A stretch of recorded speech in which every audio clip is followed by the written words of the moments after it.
G'day guys, just a quick little run through here of replacing the burners on a Weber Q family. Just a quick little rundown there of the instructions, but I'll just walk you through it quickly.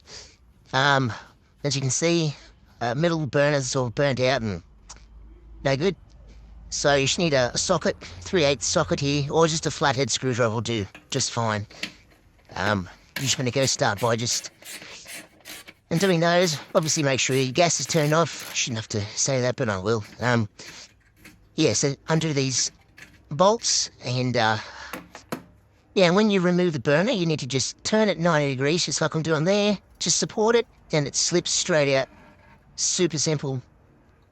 Yeah, it's very basic. Same again, undo that bolt, and you just rotate the burner 90 degrees towards you, so the burner holes will be facing you then, and it slides straight out from the, I don't know what you call that, the regulator assembly area. Yeah, but I'll show you a close-up in a second of what that looks like. Yep, out they go. We just kept the surface, just a quick little clean. Probably a good idea to just clean the whole inside, but yeah, I didn't do that. Yeah, and new one, slot it in. Same again, have it turn 90 degrees towards you. Sort of in the hole there. It's super simple. Pop it in and turn it back 90 degrees the opposite direction.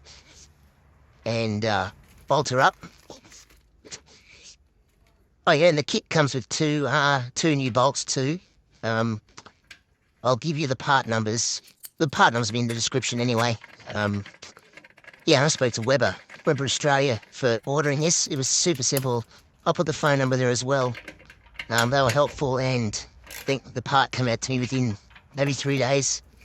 Piece of cake. Okay, we've got the outside one now. So yeah, hold it up, not up vertical there, and you just want to sure it mates up against this regulator assembly thing, and then just rotate it back the opposite direction, like this. There you go, easy as. You bolt, whack it in. Good to go, tighten it up. Speed through this bit. Come on. And yeah, tighten it all up. Make sure it's all secure and firm. And give it a crack now. I turn the gas on. Yep, there she goes. Good to go. There you go, guys. Pretty simple. Yep, the information's in the description. Have fun.